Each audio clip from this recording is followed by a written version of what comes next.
Bom dia a todos, sejam muito bem-vindos ao Ceareiros de Cristo.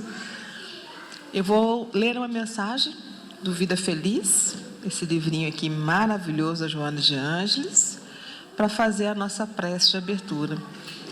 Antes de fazer a prece, gente, eu queria falar para vocês que eu coloquei ali na mesinha do fundo alguns exemplares da revista O Médium, que é uma revista mensal que é publicada pela Aliança Municipal Espírita. E aqueles exemplares estão ali à disposição de vocês. Quem quiser pegar, levar para casa, para ler, estudar, tá? Podem ficar à vontade. Abrindo a mensagem que diz o seguinte: disciplina a vontade, impedindo-te ser vítima da irresponsabilidade. Começa tuas atividades de pequena monta, mantendo a ordem e a eficiência em cada realização. Quando tiveres muitas tarefas a realizar, não percas tempo escolhendo por qual iniciar. Executa a que esteja mais próxima, passa a seguinte e sucessivamente desencumbe-te de todas. Enquanto não des o primeiro passo, não chegarás ao fim do caminho. A primeira palavra dá início ao discurso. A disciplina é responsável pelo êxito das elevadas realizações.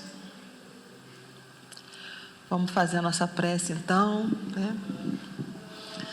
Agradecendo a Deus, esse Pai amoroso, por essa manhã tão linda, né, desse céu azul intenso, por essa luminosidade do sol que nos envolve, por nós termos chegado até essa casa de amor, de paz, de muita luz, rogando a toda essa espiritualidade amiga que aqui, nesses breves instantes de estudo, que nós possamos angariar do mais alto todas as energias que nos são necessárias para o nosso reequilíbrio físico, emocional, espiritual. Que aqui a gente possa repensar as nossas atitudes, os nossos pensamentos, as palavras que temos dito, e que ao sair dessa casa hoje estejamos muito mais repletos de harmonia, de serenidade e de paz. Que assim seja. Quem fala para a gente hoje é a Renata Costa, que vem lá do Ivan Costa. Renata, já muito bem-vinda, tá? Obrigada. Bom dia a todos. É um prazer estar aqui com algumas carinhas que eu já conheço. Então, já estou mais à vontade por causa das vibrações amorosas que eu sei que eu vou receber de vocês. Hoje a gente vai conversar sobre o capítulo 13 do Pão Nosso, de estações necessárias. Falar de Jesus é sempre muito emocionante, né? E a cada vez que a gente conhece um tema novo, a gente se encanta mais ainda. E a gente pensa, esse tema é mais bonito. Aí a gente estuda outro, não, esse é o mais bonito, esse que pega com a gente. E esse de estações necessárias, ele vai falar muito da nossa vida, do nosso dia a dia, da nossa caminhada enquanto espíritos rumo à angelitude. Por isso eu me encantei com ele, eu achei ele um dos mais bonitos, não desmerecendo os outros, né? Até o próximo estudo, aí eu me apaixono pelo próximo. E quando a gente conversa sobre as estações necessárias, a gente vê como Deus é tão misericordioso que todo o tempo Ele fala para a gente: calma, fiquem tranquilos, tem tempo para todas as coisas, vocês têm tempo, é assim mesmo.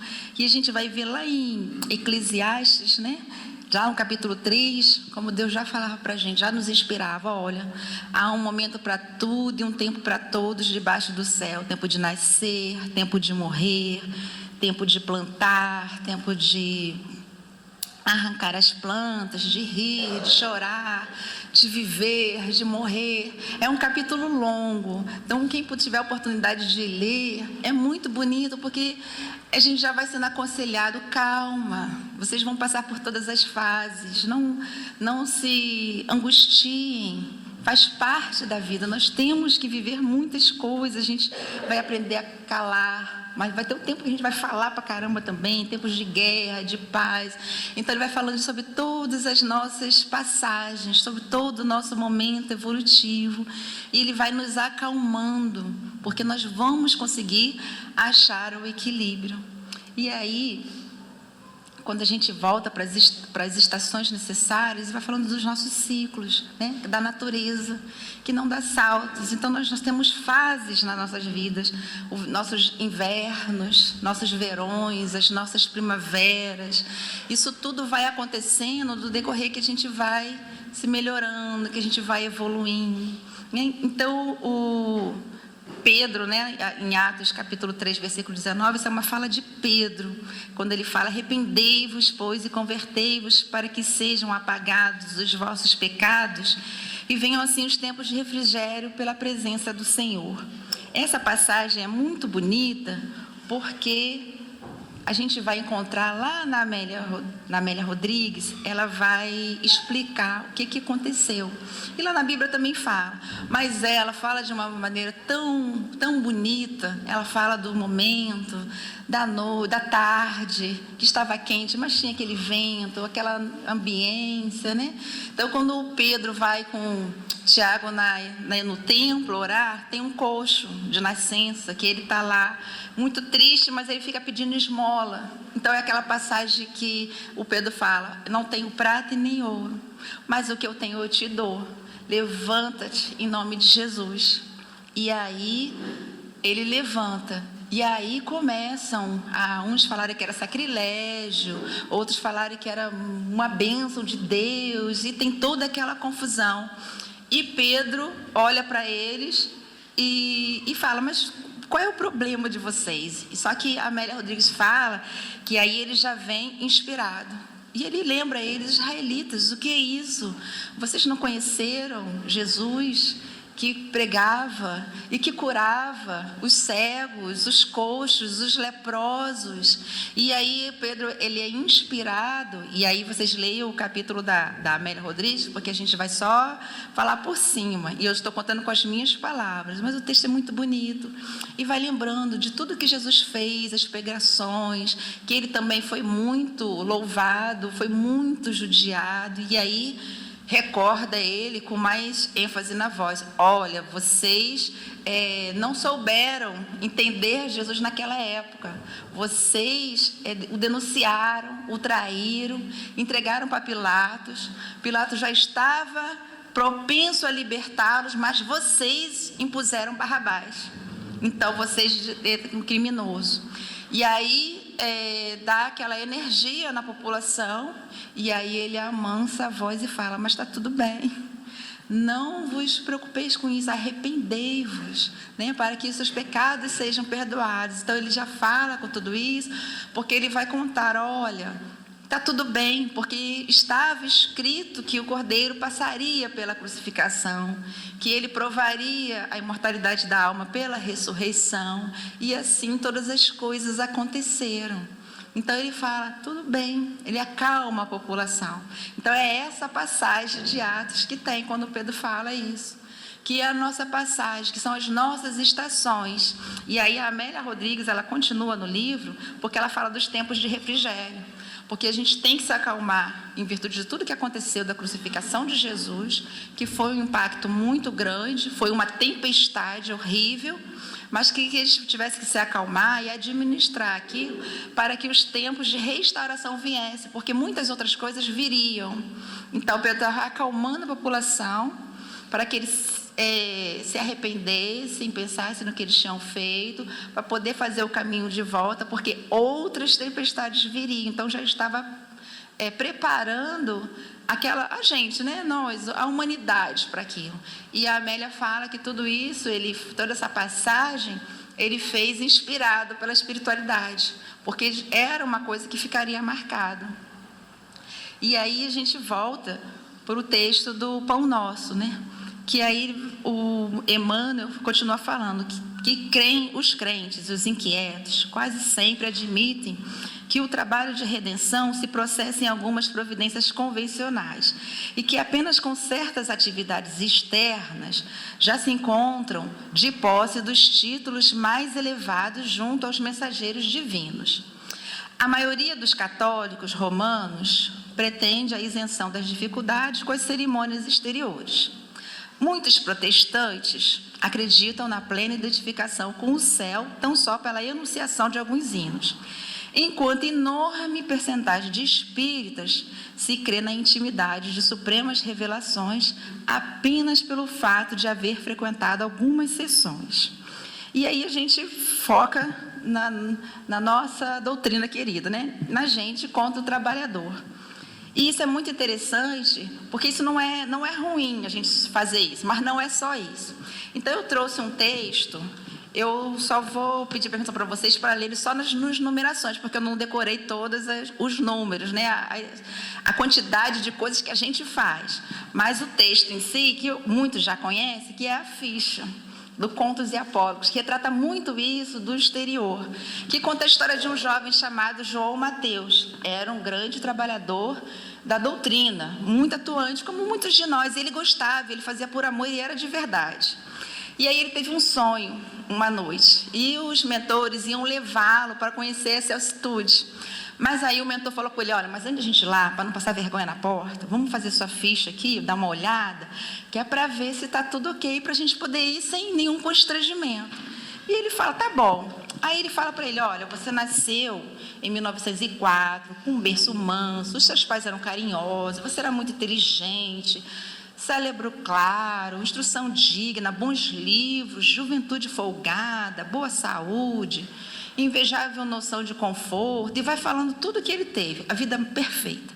Aí começa: mas com 20 anos, você se casou em regime de escravidão da sua mulher. Você foi católico romano até os 26 anos e presenciou 627 missas sem prestar atenção. Aos 27 anos, você virou espírita, compareceu em 2.195 sessões de espiritismo sobre a invocação de Jesus e realizou 1.602 palestras e pregações.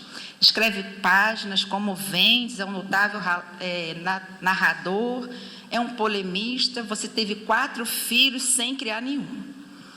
E efetuou 106 viagens de repouso e distração, grande intolerância com seus vizinhos, um refratário a qualquer mudança de hábito, a prestação de serviços, nunca percebe quando ofende o próximo através da sua conduta, e aí vai falando todos os erros que ele comete. Aí vai chegar nas contas bancárias dele.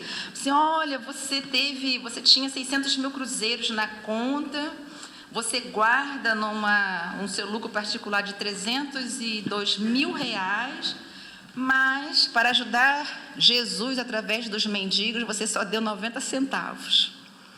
Para cooperar com os apóstolos de Cristo, você ofereceu 12 cruzeiros. Aí, quando vai falar dos débitos, ele acorda. Aí ele: puxa vida, e o resto? Mas ele acha legal o sonho. Aí ele chega na casa espírita e começa a contar o sonho que ele teve. Amanhã eu mudo de vida. Amanhã eu já tenho um propósito, está tudo esquematizado. E aí ele vai para casa e desencarna naquela noite. Ele não tem tempo. Então, assim, a gente trabalha. Então, a gente está fazendo realmente o trabalho de Jesus. Hoje a gente está vindo para cá, porque é bom vir para a casa espírita, é bom trabalhar, é bom falar. Mas é só isso? Mas está tudo bem, porque o Emmanuel vai dizer que constitui uma preparação valiosa, mas não é tudo. Mas está tudo bem, porque é um começo. A gente já está caminhando, mas a gente tem que prestar atenção que não é só isso. Que existe um esforço íntimo para o interior, sem o qual homem algum penetrará o santuário da verdade divina. Mas quando a gente vai falar das estações, que há tempo para tudo, isso é o nosso tempo. A gente tem que começar de algum lugar, como a mensagem da Joana. Você tem que começar. Pega o que estiver mais perto. Então, o que eu dou conta? Eu vou para lá, eu entrego as mensagens, eu dou bom dia com carinho, já é o que eu dou conta de fazer. Então, está tudo bem. Aí a gente volta para o texto da Joana, da Amélia Rodrigues, onde ela vai falar que realmente tudo isso é muito bom, mas que o arrependimento ele é indispensável para o real despertamento do ser. Mas não basta por si mesmo, porquanto os danos perpetrados devem ser reparados e o terreno perdido necessita ser reconquistado.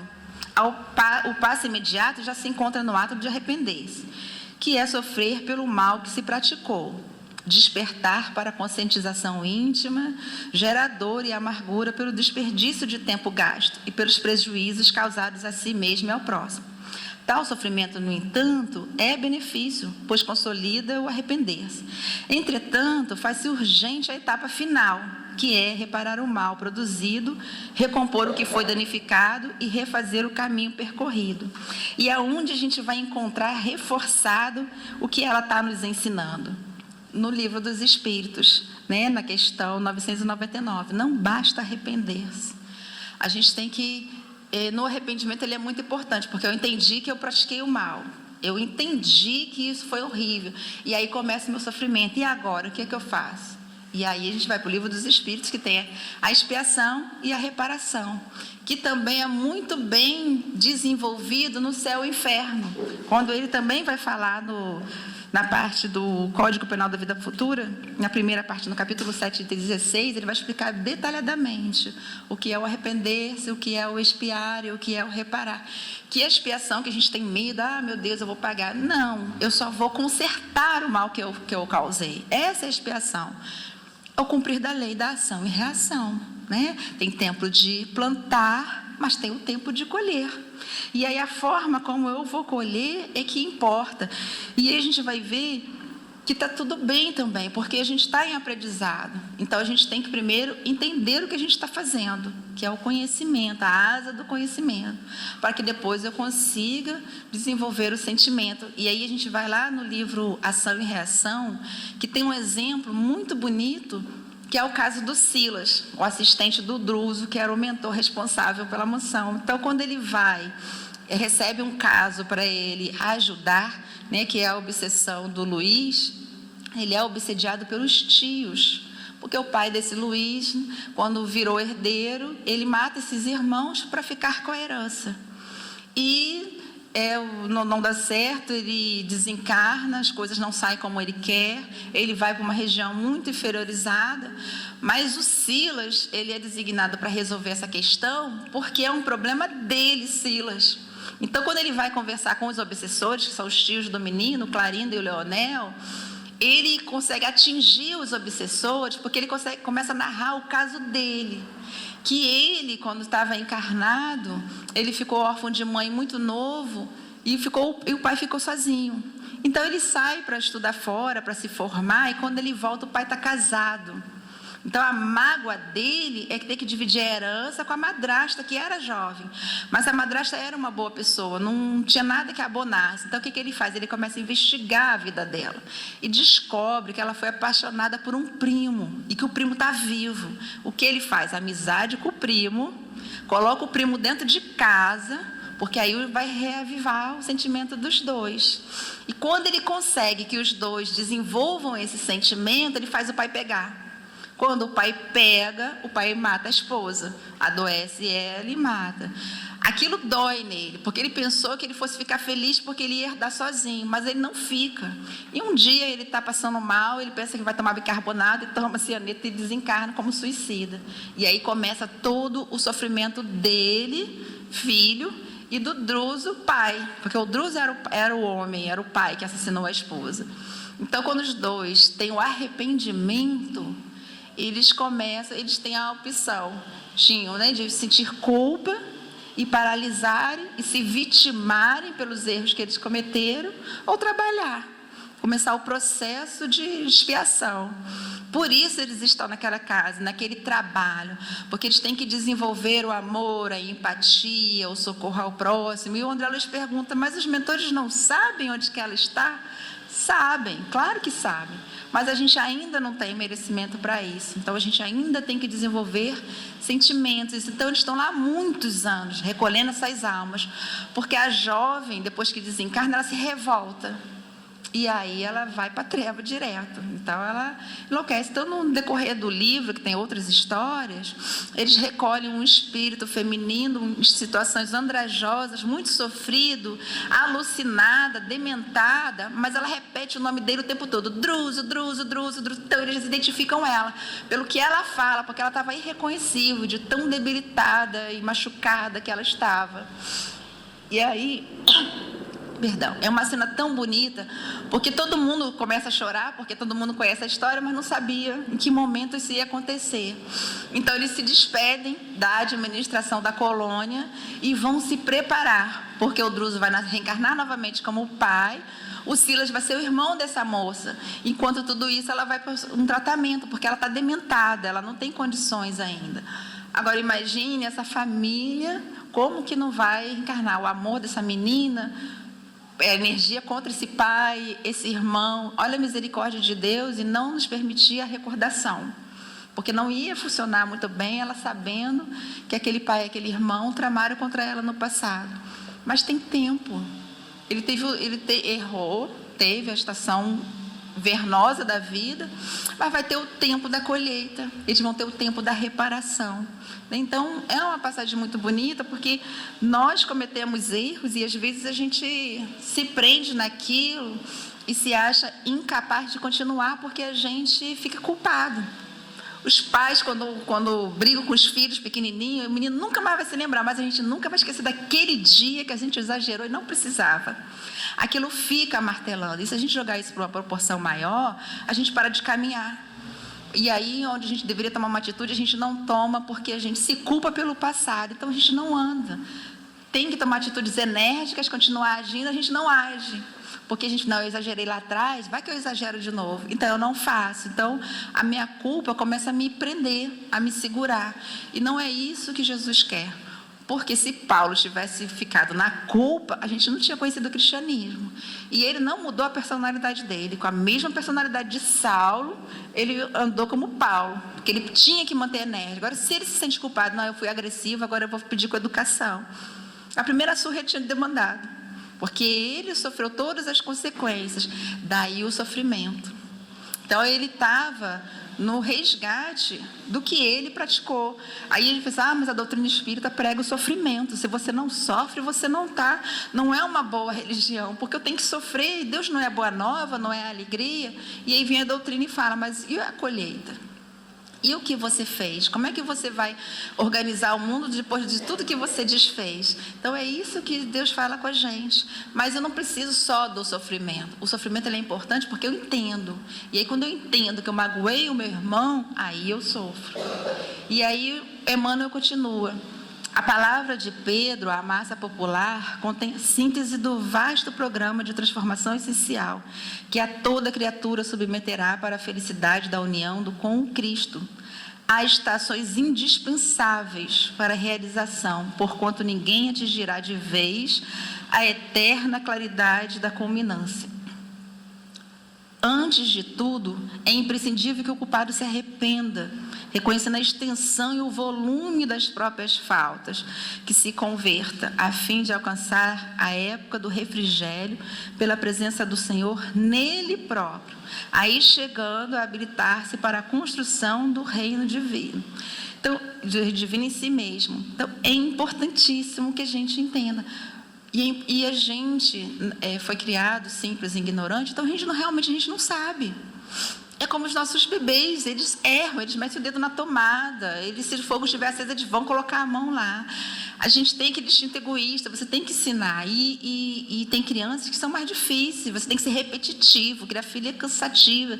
Você repete. Somos nós, a lição tem que ser repetida. Porque o que a gente aprende? Qual sim? A gente tem que entender, a gente tem que refletir, a gente tem que sentir para conseguir executar. Isso leva tempo, isso não é tempo de uma encarnação. Então, a gente tem que se ver, entender que como espíritos que somos, ora na carne, ora no plano espiritual, nossa vida é uma, em estações diferentes. Então, nessa vida eu tenho que resolver isso. Não é nessa vida, não é nessa encarnação, é na minha vida. enquanto espírito. Então, nesta encarnação, às vezes, eu só vou deixar de ser menos invejoso. Todas as outras coisas eu vou continuar no decorrer da minha vida. A gente não vai voltar espírito de luz numa encarnação. Não é assim que a coisa funciona. É muito difícil. Então, numa encarnação eu resolvo um problema. E aí, mas qual é o meu problema que eu não sei, eu não me lembro? Sabe aquela pessoa que mais irrita a gente? É ele. Aquele parente, é ele. Porque o que mais me incomoda é aquilo ali que eu tenho que resolver. E às vezes aqui é uma coisa tão perto e eu vou procurar problemas lá longe e esqueço da meu que está aqui do lado. Então, é devagarzinho. Então, a minha grande e maior missão é o meu semelhante que está aqui do meu lado. Eu não preciso pesquisar, eu não preciso ser um grande palestrante, um Divaldo, um Chico, realizar grandes coisas, porque a minha grande coisa, no tempo que eu estou, é o que eu dou conta. É um filho difícil, é um marido difícil, é uma tia, um primo, um chefe, que eu tento mudar de setor, tento fazer concurso, mas eu estou agarrada ali. Então, é ali que eu tenho que resolver. Então, não tem mistério, eu não preciso que alguém me conte o que eu tenho que realizar. São essas coisas. Então, a gente tem que tomar muito cuidado com isso, porque a gente fica procurando longe coisas perto. E eu pensei, mas eu vou resolver só isso, eu sou só uma dona de casa, mas eu sou a dona de casa. É com amor que eu tenho que cuidar daquelas pessoas que vão para o mundo, que vão interferir em outras pessoas, né? A gente vê a história do Eurípides, quando ele já não tinha mais o que aprender na cidadezinha dele, que tem a oportunidade de ir embora, ele não vai. Porque ele tem uma mãezinha que sofre muito, tem crises catalépticas muito grandes, não consegue nem ir à missa, que era uma coisa que ela amava. Então, o padre autorizava que ela recebesse a comunhão em casa, porque ela não tinha condições de ir. E o sonho dele era descobrir a cura da mãe. Mas quando ele viu que a mãezinha dele, quando ele estava arrumando as malas, tem uma crise, ela nunca falou nada. Mas ele entendeu que a tristeza dela, porque ele ia sair, porque ele era muito amoroso.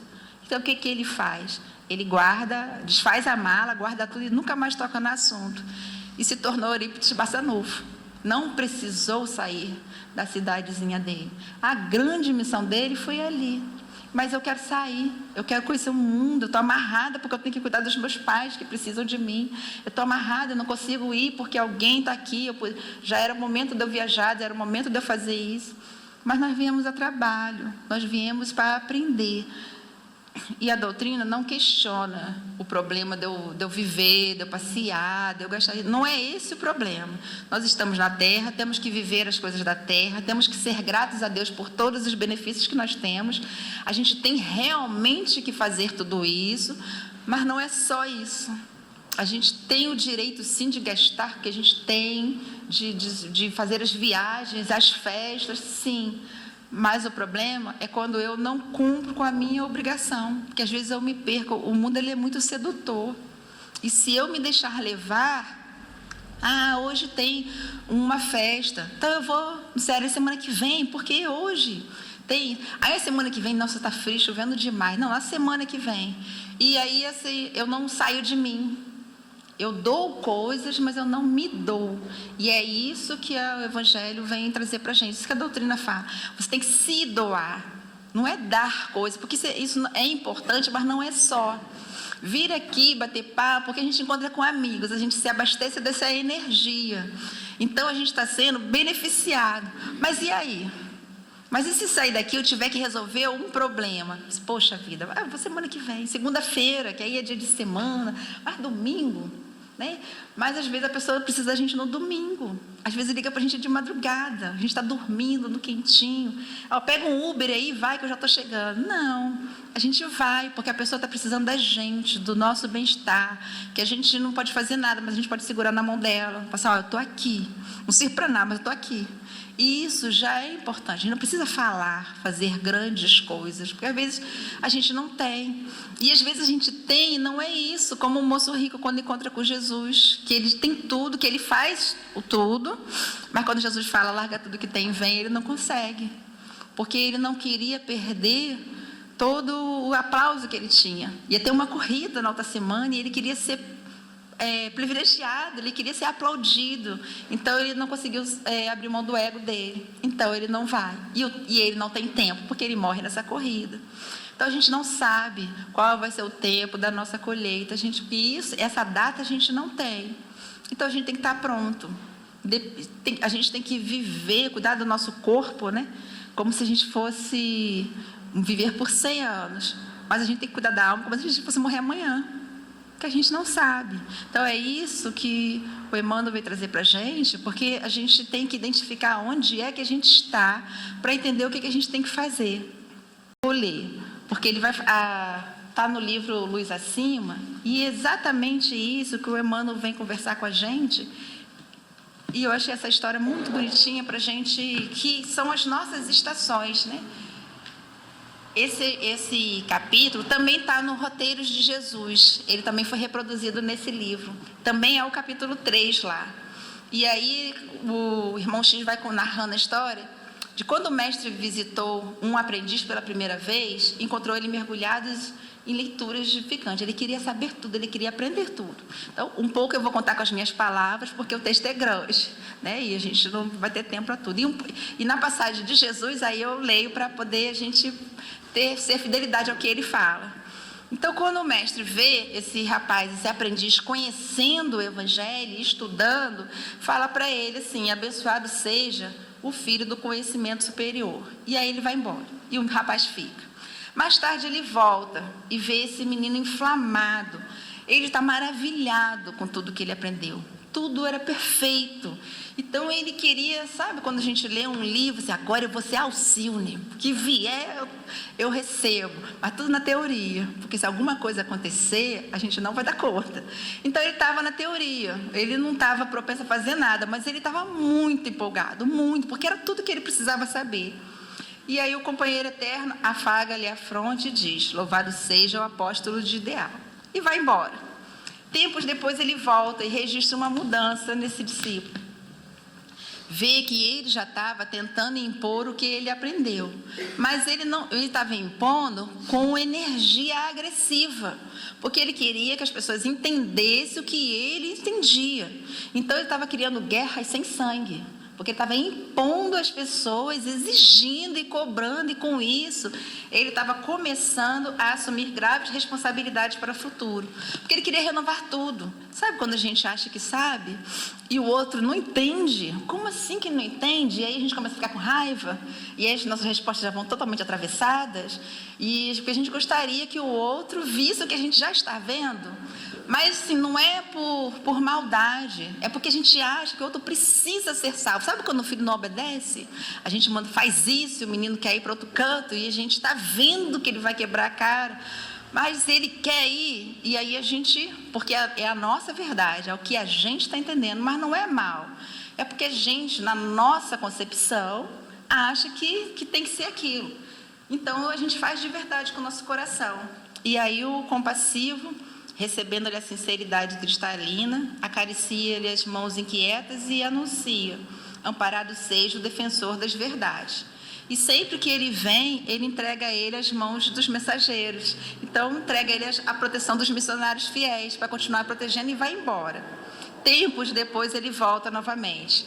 E aí já vê o menino numa posição diversa. Ele já está sistemático, ele já faz discursos comovedores, ele não mudou totalmente, mas ele já mudou a forma de alcançar as pessoas, com gentileza, com carinho, com uma fala mais tranquila. Então ele já vira um palestrante, ele já escreve cartas mais bonitinhas, mas ele está sempre estudando, ele não se distancia do Evangelho, ele está mudando de tática. E aí o instrutor sublime abraça e declara: iluminado seja o ministro da palavra celestial. E vai embora e deixa ele sob a inspiração dos valorosos missionários. Escou-se longos anos, e ele volta e vê o aprendiz totalmente transformado. Ele já está cheio de feridas na alma, já está muito triste, porque toda vez que ele vai fazer uma caridade, dá um pão, recebe uma pedra. Ele já está sofrendo calúnias, agressividade de toda ordem. Então ele está cansado já. Ele já está combalido, ele já está com o coração sangrando, os pés calejados. Mas ele continua estudando o Evangelho. Mas ele já está mais sofrido. Tudo que ele quer fazer, porque aí ele já não ataca mais ninguém, então ele quer agir. Mas as pessoas não entendem. Então ele está muito triste, e aí ele começa a orar, chorando, pedindo socorro. E aí o sábio dos sábios enxuga o suor copioso e fala: amado seja o peregrino da experiência. E vai embora, deixando ele aos carinhosos benfeitores. Retorna anos depois e já vê uma outra situação surpreendente. Aí ele já está chorando por dentro. Aí ele reconhece que pior do que mudar o mundo é se mudar. Aí ele reconhece que tudo que ele cobrava das pessoas estava dentro dele. Ele descobre que ele é invejoso, ele descobre que ele é orgulhoso, que ele é egoísta, todas as mazelas que ele tem dentro dele. Então ele se surpreende. E aí ele fica muito triste.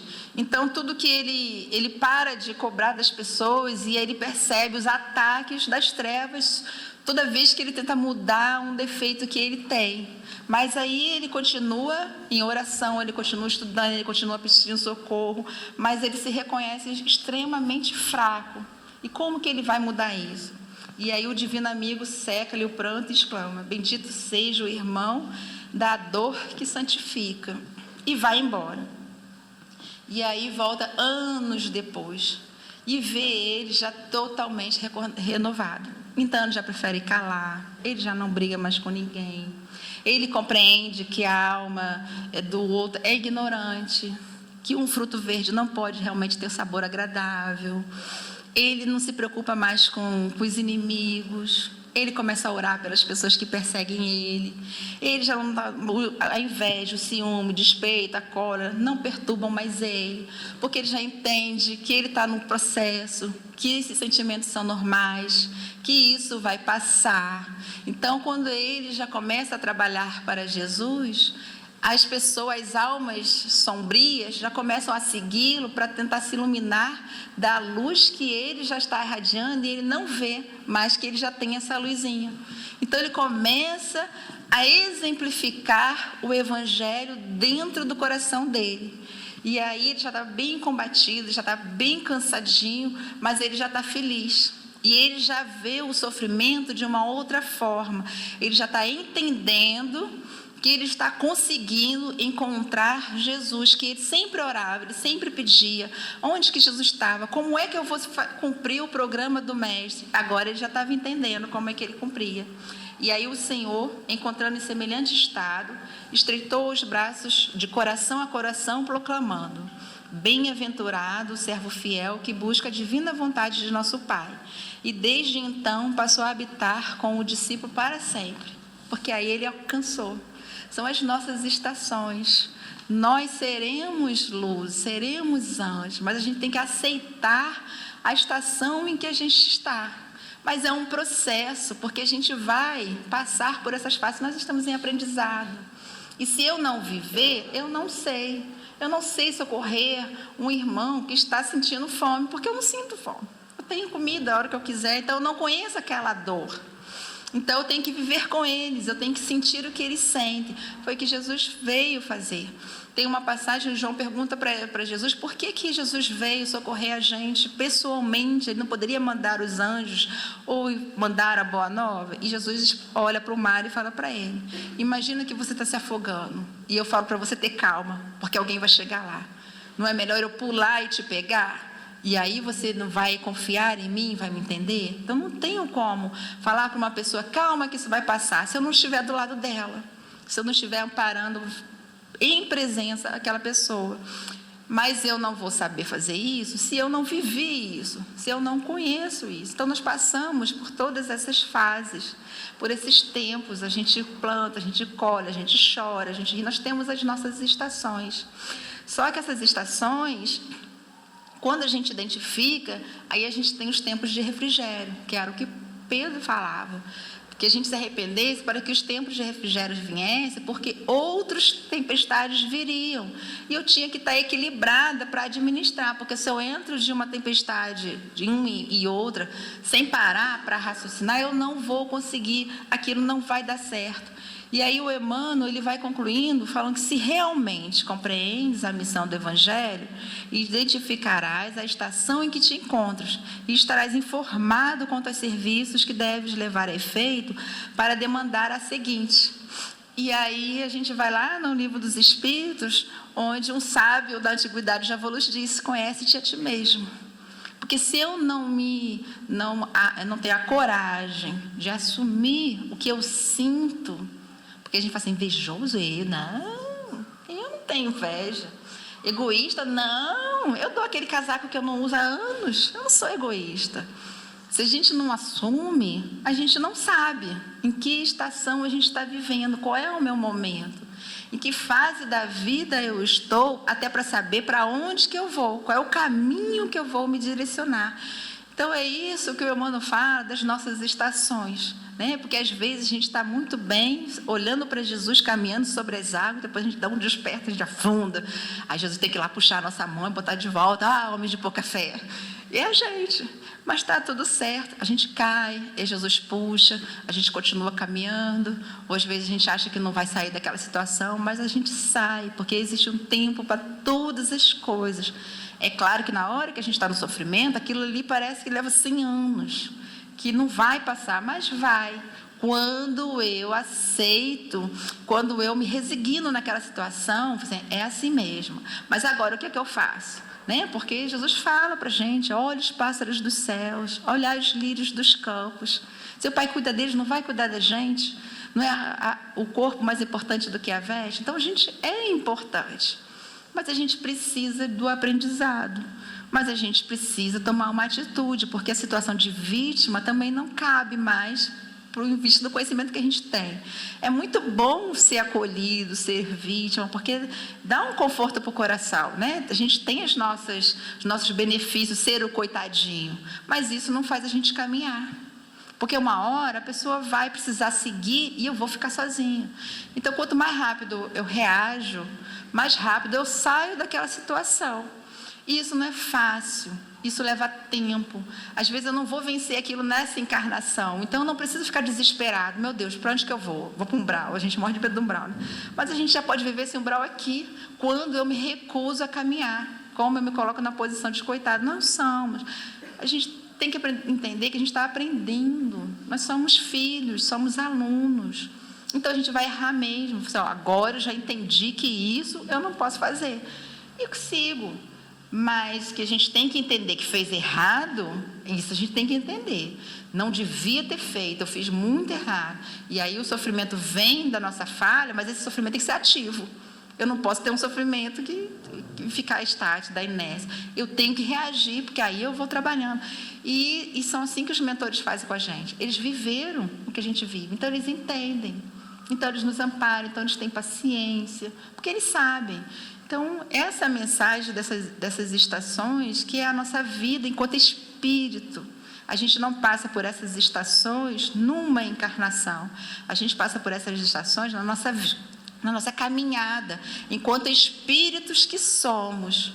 E isso é muito gratificante, isso é muito acolhedor, porque Jesus está aqui e fala, eu estou aqui, está tudo bem, a gente tenta de novo, é só você levantar de novo.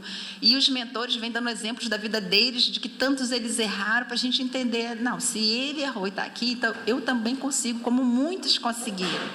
Só basta a gente ter vontade, porque os Espíritos falam que a gente não tem essa confiança na nossa vida que Jesus já tem. Ele vê o nosso potencial lá na frente. A gente fica olhando para trás. Não olhe para trás. Vamos seguir, vamos caminhar. Errar, todo mundo erra, né? Cair é condição dos que caminham. Agora, rastejar, essa é a condição dos seres primitivos, que é o Emmanuel fala em uma outra passagem.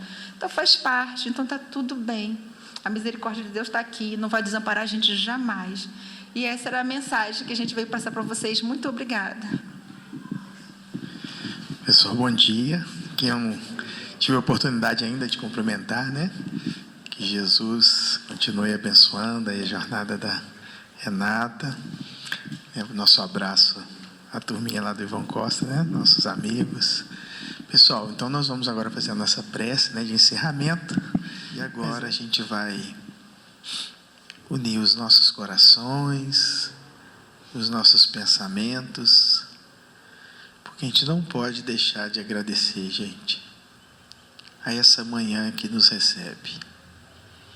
Esse dia tão lindo que está lá fora, esse céu tão azul, com algumas nuvenzinhas brancas, mas que nos traz tanta paz.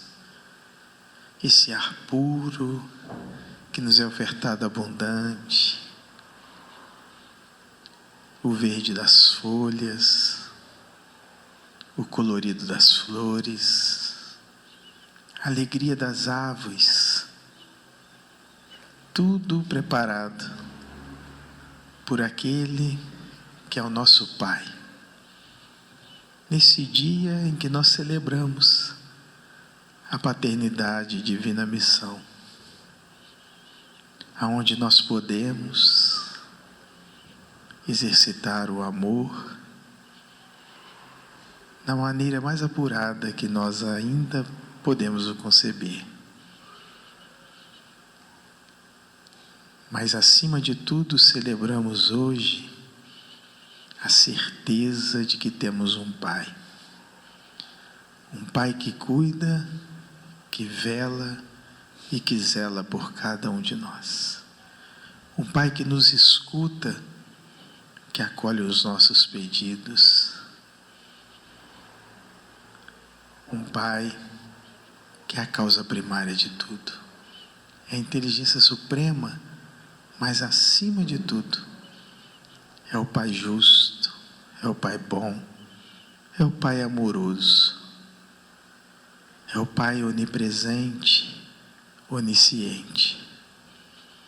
Por isso, meus irmãos, no dia de hoje, celebramos a nossa condição de filhos de Deus, caminhando para a perfeição.